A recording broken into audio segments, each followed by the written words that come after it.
We have, to a large extent, the Ministry of Health has achieved what we believe is sufficient level of COVID-19 containment in this country to be able to say that we are COVID contained.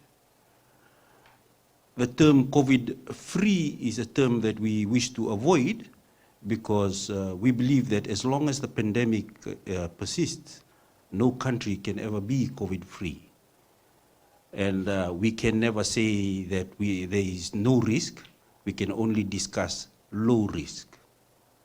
So in this regard, a number of things have happened during the acute phase of our initial response that I wish to highlight, because these are important in terms of engaging our future directions.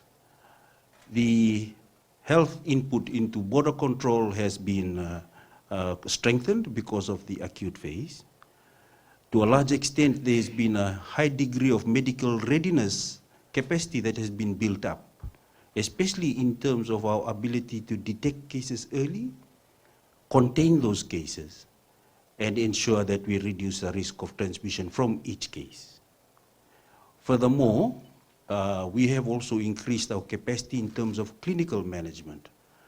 In fact, very recently we have received a donation of 40 extra machines that have been a game changer in trying to deal with sick people who get COVID-19.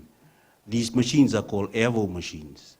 And I know that some of those in the press were there at the time when the New Zealand High Commissioner Jonathan Kerr oversaw the donation to the government of Fiji, to the Ministry of Health.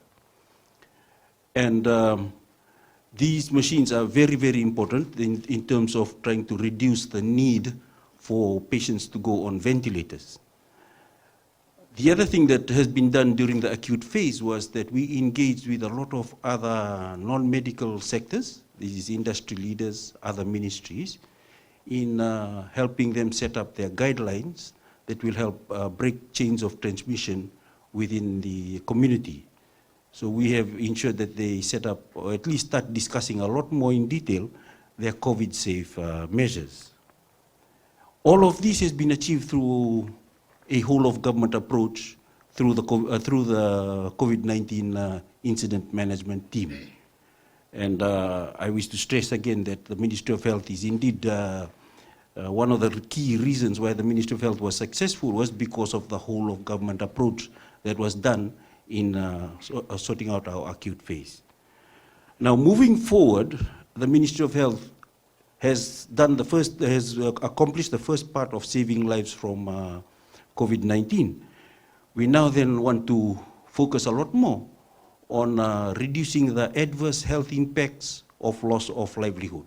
We actually want to help everybody to engage safely in gaining livelihood.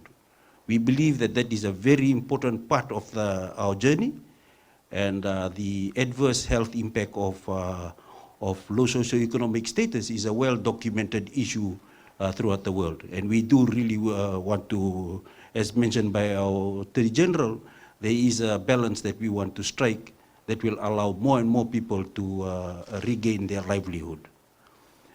In doing this, we are focusing mostly on remodeling the health service delivery, helping strengthen the health measures required at border control through our health inspectors.